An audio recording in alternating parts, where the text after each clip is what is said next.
प्रधानमंत्री जी का बयान आया जिसमें उन्होंने देश की जनता से अपील की कि सोना खरीदना बंद करें, विदेश यात्राएं बंद करें और डीजल और पेट्रोल का प्रयोग कम से कम करें। खाने का जो तेल है कम प्रयोग करें।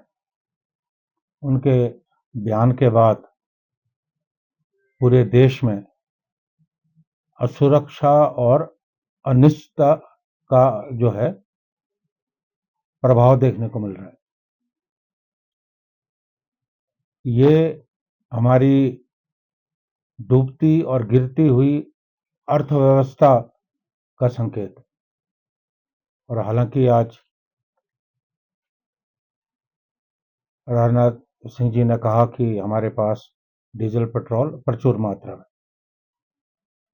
उनके बयान के बाद पूरे देश में हड़कंप मच गया है। जहां सराफा बाजार सोने चांदी का लेन देन होता है वो बिल्कुल टूट गया है। वहां टूर एंड ट्रेवल्स भी उनके इस बयान से बहुत हताश है। हमारी जो एविएशन इंडस्ट्री है वहां भी जो है अफरा तफरी फैली है। अब उन्होंने जो ये बयान दिया, जो मिडल ईस्ट में युद्ध चल रहा है उसके बाद जो उत्पन्न स्थिति हुई है उसके बाद ये बयान दिया। और चुनाव से पूर्व उन्होंने कहा था कि इस तरह की कोई स्थिति आने वाली नहीं। चुनाव के एकदम बाद जो कमर्शियल एलपीजी के रेट लगभग 1000 बढ़ा दिए।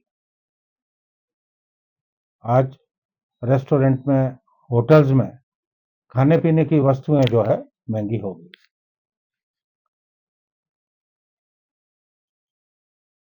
हमारे प्रतिपक्ष के नेता राहुल गांधी जी उन्होंने तो चुनाव से पूर्व ये बात कही थी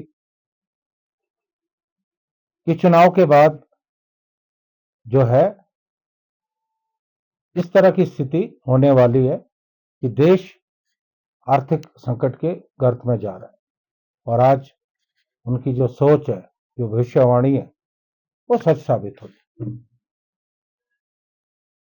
हमारी जो लचर विदेश नीति रही उसका भी हमें बहुत नुकसान हुआ, हमारी अर्थव्यवस्था को नुकसान हुआ। हम जब क्रूड ऑयल, जो कच्चा तेल है, हम रूस से जो है निर्यात कर रहे थे।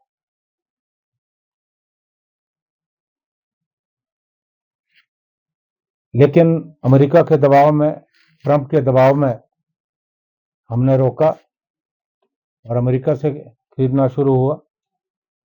और उसके बाद जब मिडिल ईस्ट में स्थिति विस्फोटक हुई तो ट्रंप साहब ने कहा कि अब आप रूस से खरीद सकते हैं। हम फिर दोबारा उनके पास पहुंचे,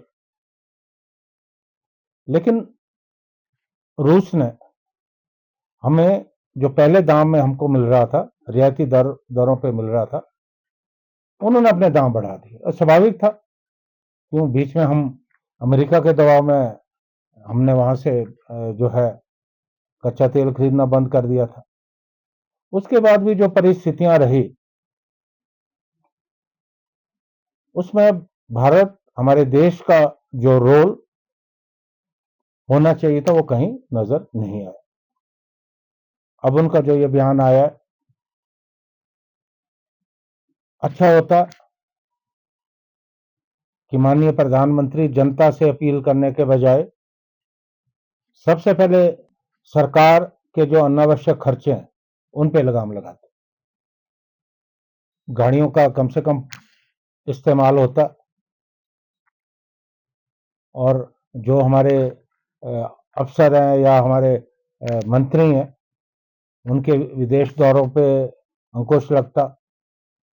और तमाम ऐसे कदम जो सरकार नित्य व्ययिता के लिए उठा सकती थी उन कदमों को उठाने की जरूरत है।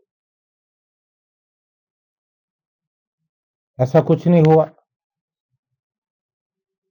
तमाम जो प्रधानमंत्री के बयान से ऐसा साबित हुआ कि सिर्फ जनता को करना, जो बलिदान है वो जनता को करना है, सरकार कुछ करने वाली नहीं। हम उनके इस बयान से बिल्कुल सहमत नहीं है। और अगर वाकई में हमारी जो अर्थव्यवस्था है ठीक हालात में नहीं है, तो प्रधानमंत्री जी को देश के सामने स्थिति स्पष्ट करनी चाहिए। और उनका ये जो बयान है ये इंटरनल इमरजेंसी का संकेत।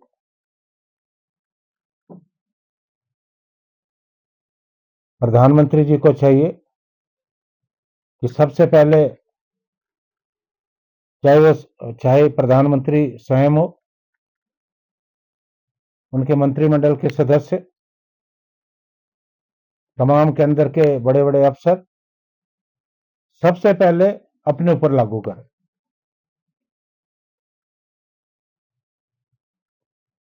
सबसे पहले जो मितव्ययिता है, फजूल खर्ची है, वो भारत सरकार के